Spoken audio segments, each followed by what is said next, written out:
여러분 반갑습니다. 10주차 강의를 시작하도록 하겠습니다. 제10장 분주한 삶의 쉼표를 찍으라. 우리 책 그 소두에 보면 우리가 배워야 할 것은 휴식이 곧 마음과 인간 전체의 고차적 행위의 형태일 수 있다라는 것 아니 궁극적으로는 오직 휴식만이 그 형태라는 것이다. 칼 라너가 말한 내용이 있습니다. 일상의 삶 속에서 우리가 휴식이 얼마나 중요한 것인가를 말해주는 내용이 아닌가 싶습니다. 자, 먼저 정보산업에 데려당하다. 한국은 소위 안경잡이의 나라라고 하고 있죠. 국민의 약 40%가 보조시력을 사용하고 있습니다. 우리 주변만 살펴보아도 많은 사람들이 안경을 쓰거나 또 렌즈를 착용하는 경우 또 심지어는 시력 향상을 위해서 그 라식 수술까지 하는 경우들이 많이 있죠. 우리 가족 중에도 보면 우리 네 식구인데 모두가 다 안경을 착용하고 있습니다. 또 주변에도 보면 거의 다 안경을 쓰지 않는 분들을 만나기가 쉽지 않을 정도로 또 안경, 또 렌즈 혹은 라식을 하는 분들이 꽤 많이 있죠. 이와 같은 현상이 왜 일어나고 있는가? 그것은 현대산업도시 사회의 생활환경 때문이라고 지적들을 하고 있습니다. 반면에 넓은 사막이나 숲이 우거진 곳에서 자연과 더불어 친밀하게 살아가는 사람들은 도시인들처럼 안경을 착용하는 일이 드물다고 합니다. 그러나 우리가 이렇게 빽빽한 빌딩 숲 사이에 살아가고 있는 우리 현대인들은 먼 하늘이나 산봉우리를 바라볼 수 있는 틈새가 참 쉽지 않고 또 정확하게 말하면 그럴 여유가 없다라는 것이죠. 우리가 충분히 시간을 내고 할애하면 자연을 우리가 경험할 수 있는데 그러한 시간적 여유가 없이 날마다 분주하게 쫓겨다니는 삶을 살다 보니 그런 기회를 잡지를 못하고 있습니다. 그래서 우리의 눈은 점점 더 이렇게 약화되고 퇴보되어 가는 것이 아닌가. 그래서 현대인의 삶을 살펴보면 이 컴퓨터 앞에서 하루 일과를 보낸다라는 거죠. 아침에 출근해서 저녁에 퇴근할 때까지 컴퓨터로 작업을 하고 메일을 보고 보내고 주고받고 사이트 검색을 하고 이렇게 쉼 없이 하나의 우리 일상이 일터가 되어버렸습니다. 또 집에 가면 TV 시청을 통해서 또 우리의 눈을 아주 그 혹사를 시키고 있죠. 그리고 또 핸드폰 역시 마찬가지입니다. 각가지의 정보 검색과 영화, 드라마 등등 핸드폰으로 이렇게 또 게임도 하고 이런 모습을 통해서 우리 눈이 쉴 시간이 너무 부족한 것이 아닌가. 또 식당과 거리도 마찬가지죠. 또 영화관, 휴게실 온통 거리가 대형 스크린에 의해서 사람들의 눈과 시선을 사로잡고 그로 인해서 우리의 눈을 이렇게 혹사시키고 있지 않는가 보여집니다. 정보산업과 테크놀로지 발전은 시장 경제 사회의 중추적인 또 역할을 하고 있음을 부인할 수가 없습니다. 그렇지만 그런 가운데 중요한 것은 현대인들의 휴식이라는 것이죠. 자기 자신 스스로가 찾아 그것을 정치하지 아니하면 안 되는 환경에 우리가 살아가고 있습니다. 그래서 본인 스스로 육체적 휴식과 또 눈의 휴식, 정신적인 휴식처를 찾아서 쉼의 시간, 휴식의 시간을 가져야 합니다. 그럴 때 우리의 육체와 정신과 그리고 또 영적인 부분이 건강을 회복하고 재충전이 되어서 우리의 몸이 건강하고 또 정신도 건강한 삶을 통해서 일상의 삶을 충실하게 진행할 수가 있겠죠. 세상에서 가장 시력이 좋은 사람 페이지 162쪽에 보면 몽골인들의 평균 시력이 4.0 엄청난 거죠. 4.0이라고 얘기하고 물론 도시에서 사신 분들 제외한 부분을 얘기합니다. 그 다음에 모겐족의 시력은 무려 9.0 9.0이면 어느 정도 시력이 좋은지 모르겠는데 9.0의 시력을 가지고 있다고 합니다. 그들은 하루 2시간씩 구름과 자연을 바라보고 또 그 자연 지역에서 나는 열매 가루를 눈에 발라 이런 남다른 시력을 가지고 있다라고 이렇게 기록이 되어 있습니다. 그 다음에 홀로 있는 것이 두려운 현대인. 자, 눈만 혹사 당하고 있는 것이 아니죠. 분주함과 열성을 미덕으로 충성하는 현대 산업 사회에서 우리 인간은 최대한 것을 뽑아내기 위해 생활 패턴을 이렇게 채찍질하고 있습니다. 그래서 현대인들은 학생부터 성인에 이르기까지 모두가 다 강박 증세에 시달리고 있지 않는가. 그래서 혼자 있어도 뭔가 해야 한다라는 거죠. 하지 아니하면 이상할 정도로 분주한 모습을 보여야 되고, 혼자 있어도 눈과 두뇌는 늘 빠르게 정보를 흡수해야 하고, 또 그런 일을 하지 아니하면 뭔가 불안하고 허전하고 허탈감에 이렇게 빠지는 경우도 있습니다. 그래서 쉼을 방해하는 것들 163쪽에 박스로 나와 있죠. 2007년 4월 현재 지하철 2호선 전동차는 1회 순환 소요 시간이 1시간 27분인데 이때 열차 도착 안내 방송과 연계의 상업 광고는 총 14회 131초에 해당한다고 합니다. 방송되고 있고, 또 내용은 주로 어학원과 취업 사이트, 성형외과 등의 광고가 주를 이루고 있습니다. 이에 서울 YMCA는 서울 지하철 객차 내 상업적 음성 광고를 폐지해야 한다라고 서울시에 감사를 청구했다라는 내용이 기록이 되어 있습니다.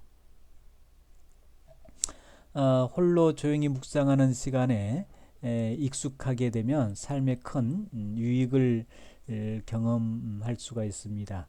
자신과 스스로 대화하거나, 그리고 어떤 주제로 깊은 사색, 사고를 하거나, 또 자연 속에서 사색을 하거나, 또 자신의 삶을 돌아보면서 반성하고, 또 미래에 대한 계획을 구상하거나, 또 종교적 절대자와 깊은 교감, 기도든 묵상을 하게 된다라면 결국 그러한 결과물로 내면의 힘을 키우게 되고 삶은 풍부하게 되어지는 에너지를 얻게 될 수가 있습니다.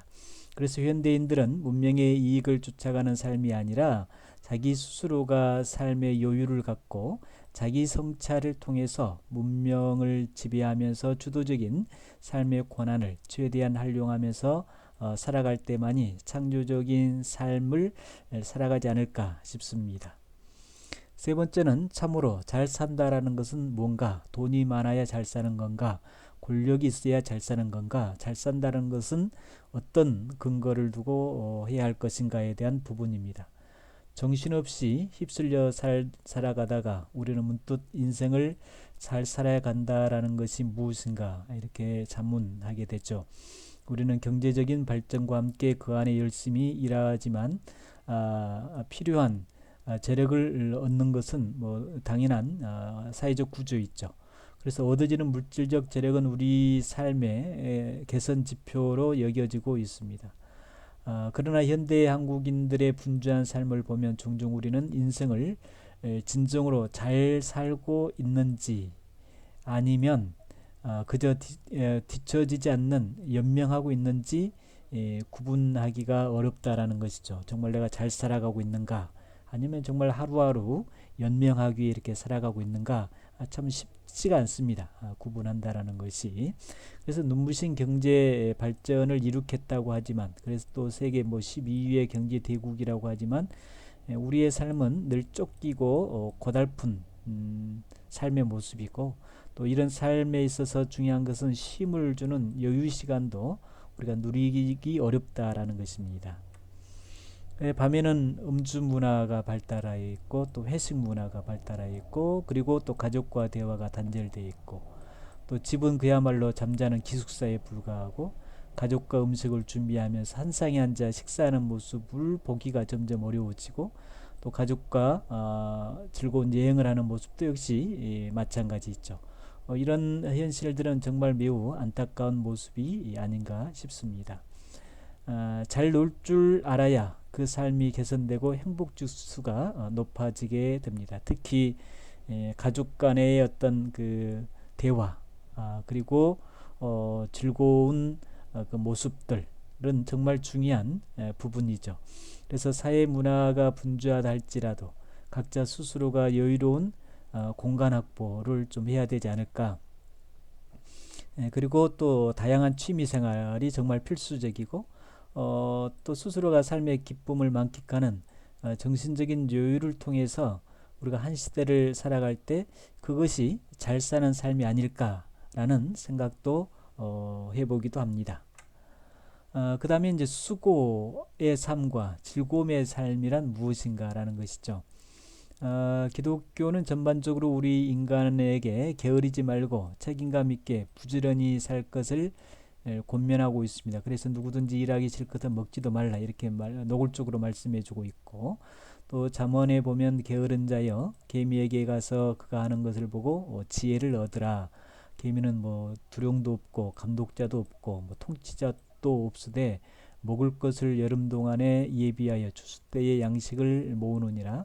게으른 자여 네가 어느 때까지 누워 있겠느냐, 네가 어느 때까지 잠에 깨어 일어나겠느냐. 좀 더 자자, 좀 더 졸자, 손을 모으고 좀 더 누워 있자 하면 네 빈궁이 강도같이 오며 네 궁핍이 군사같이 이르리라 말씀하고 있습니다.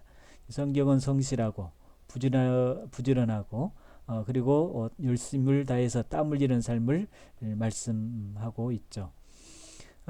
또 특히 잠언에 보면 손을 게으르게 놀리는 자는 가난하게 되고 손이 부지런한 자는 또 부하게 된다라는 게으른 사람과 부자의 차이점을 말씀해 주고 있습니다. 그 다음에 또 게으른 자는 마음이 원하는 것이 있다 할지라도 얻지 못하지만 부자들은 마음이 풍족하다라고 말씀하고 있습니다. 그래서 성경에서의 핵심은 부지런한 삶을 말씀하고 있죠.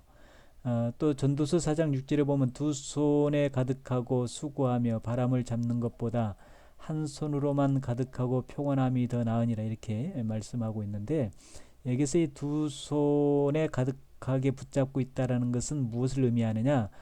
그것은 인간의 탐욕을 얘기합니다. 인간의 탐욕만 붙잡고 있으면 바람처럼 그런 것은 흔적도 없이 사라지게 된다라는 거죠. 그래서 중요한 것은 인생의 탐욕은 끝이 없고 그 탐욕의 결말은 바람처럼 잡을 수 없는 것임을 말씀하고 있습니다. 그래서 인생의 탐욕을 버리고 한 손에만 무엇을 붙잡으면 다른 한 손으로는 어떻게 할까요? 삶의 여유를 즐길 수 있는 실질적인 어떤 그 인생의 즐거움, 행복을 누릴 수 있다는 말씀입니다. 모든 것에 탐욕이 가득하면 즐거움을 경험할 수가 없습니다. 따라서 모든 일을 할 때 탐욕이 동기가 되는 것이 아니라 즐거움이 동기가 되어야 합니다.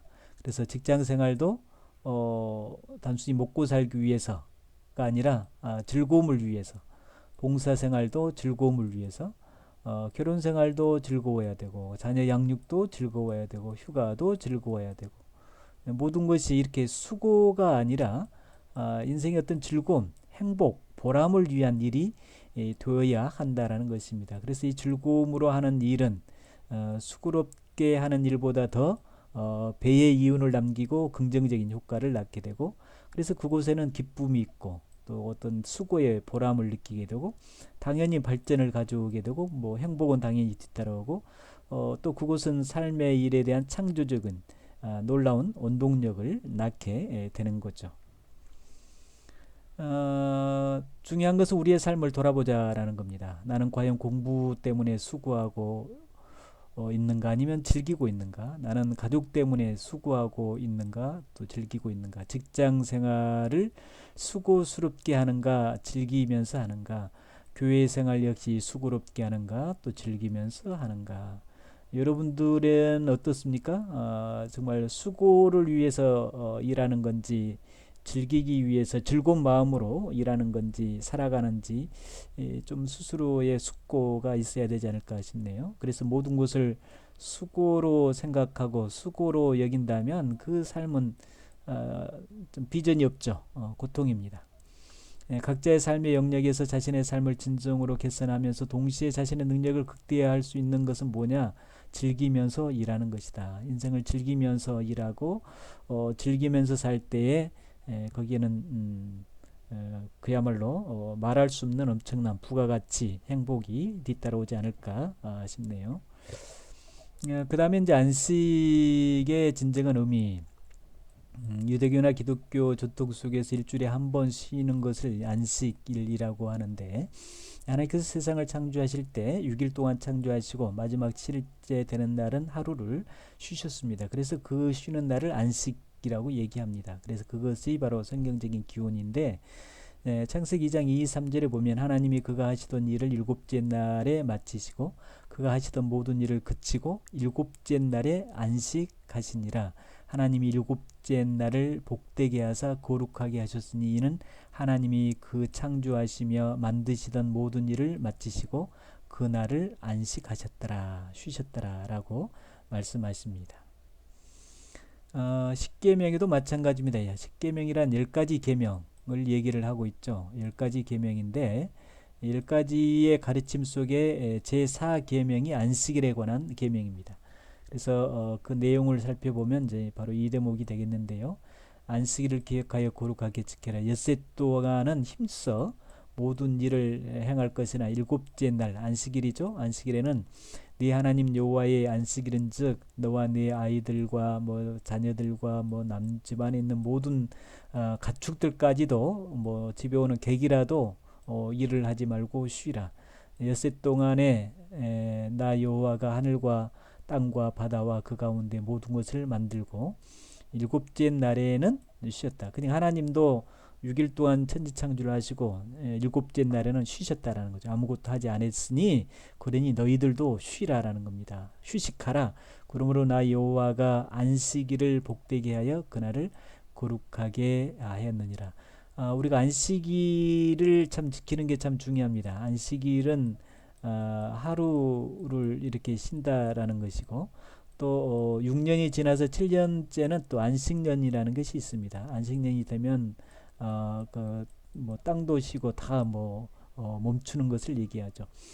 지금 이렇게 바이러스로 우리 사람들에게는 치명적이고 모든 삶을 바꿔놓는 이런 결과를 가져왔지만 반면에 또 자연이 숨쉬고 살아가고 있지 않습니까? 그래서 이런 것을 볼 때 안식하는 것이 얼마나 중요하고 땅도 쉬어주는 것이 또 자연을 쉬게 해주는 것이 얼마나 중요한 것인가를 새삼 느끼게 됩니다. 기독교와 유대교는 안식일 중에 하루를 또 이렇게 성별해서 쉬게 해주고 있습니다. 그래서 하나님도 이렇게 성별했다라는 것은 어떤 그 특정 물건이나 장소를 얘기하는 것이 아니라 시간적 개념으로 이렇게 이제 지정해 놓았다라는 말씀이죠. 그래서 우리가 물질적 장소 안에서만 살아가고 있는 것이 아니라 시간 속에 우리가 살아가는 존재이기 때문에 인간은 더 나은 삶의 향상을 위해서 우리가 살아가는 장소를 개선하려고 노력은 하지만 반면에 시간에 대한 부분은 전혀 무관심하는 경향들이 있습니다. 시간은 한번 흘러가면 절대 돌아오지가 않죠. 아이들과 놀아줄 시간이 지나가면 더 이상 놀아줄 수도 없습니다. 따라서 우리가 시간의 중요성을 정말 깨달아야 되는 것이 아닌가. 그래서 안식일은 이러한 시간의 특성 때문에 강제적으로 일주일 중 하루를 쉬도록 요구하고 있습니다. 그래서 이런 주에 쉴 수 있는 그 시간은 다시 돌아올 수 없다라는 것이고 그 다음에 쉬겠다라고 생각하는 것 역시 쉽지 않다라는 것이죠. 중요한 것은 지금 실천하는 것이 중요하다. 그래서 일주일에 하루는 안식하듯 우리 삶 속에도 쉼의 규칙이 반드시 있어야 한다라는 것. 분주함 속에서도 우리가 건설적으로 살아가는 일상 속에서 늘 쉼의 공간이 마련돼야 한다라는 것. 그리고 그러한 것들은 규칙적으로 우리가 진행해야 된다라는 것이죠. 그래서 안식일은 물질적 환경에 기인하는 것이 아니라 시간이 그 근본을 두고 있다라는 것을 우리가 생각해서 기제에 비추어 우리의 삶이 쉽게 생각해 본다면 현대의 분주한 생활 가운데서 삶의 여유, 쉼이 얼마나 중요한 것인가를 말씀해 주고 있습니다. 우리 여유라는 것이 뭐냐면 우리가 다시 분주한 일상을 건강하고 창조적으로 살아갈 수 있도록 우리 능력을 극대화시켜 줍니다. 쉼과 여유가. 또 한 가지 더 나아가 생각해 볼 수 있는 것은 창세기 1장에 의해서 안식되었던 엿새 동안의 일을 마치고 난 후라는 거죠. 그래서 우리가 이 내용은 무슨 내용이냐면 안식일이 6일을 위해서 존재하느냐 6일이 안식일을 위해서 존재하느냐는 그런 내용입니다. 중요한 것은 우리가 쉼을 얻을 때 재충전이 되고 또 쉼을 통해서 우리가 일할 수도 있고 새로운 것을 재창조할 수 있기 때문에 우리의 삶에 있어서 정말 중요한 쉼이 얼마나 소중하고 또 중요한 것인가를 우리 지금 이 부분은 말해주고 있습니다. 그래서 주일에 올림픽 경기에 출전하지 않는 선수에서 페이지 168쪽에 나와 있는데 한번 여러분들이 읽어보시면 될 것 같습니다.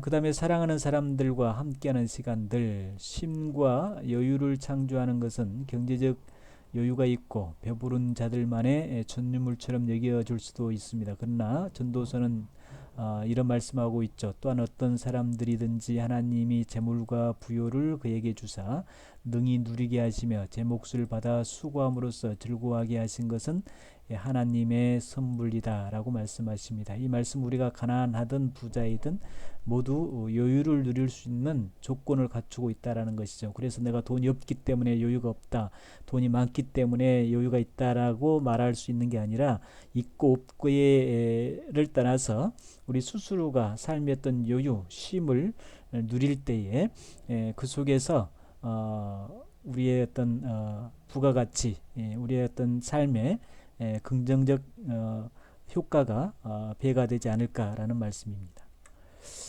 또 여가를 가지는 것은 곧 겨울에 뭐 스위스에 가서 뭐 스키 타고 뭐 여름에 지중해 가서 뭐 피서 이런 것만이 아니라 중요한 것은 그 여가가 뭐냐라는 거죠. 그래서 전도서 9장 9절에 보면 네 헛된 평생의 모든 날, 곧 하나님이 해 아래서 네게 주신 모든 헛된 날에 네가 사랑하는 아내와 함께 즐겁게 살지어다. 그것이 네가 평생에 해 아래서 수고하고 얻는 몫이다. 이렇게 말씀하고 있는데 이 말씀이 뭐냐면 휴가, 쉼을 통해서 여가를 통해서 사랑하는 가족들, 사랑하는 친구들, 사랑하는 여인들과 함께 보내는 시간이야말로 그 시간이 최고의 안식과 쉼이라는 거죠. 그래서 시간을 통해서 우리가 바쁜 환경에 살아가고 있지만 그럴수록 우리가 마음의 여유를 가지고 우리 충분히 쉼을 얻는 그런 삶이 결국은 풍족한 삶이 아닌가 싶습니다. 수고하셨고요. 건강하고 행복한 삶이 되시기 바랍니다.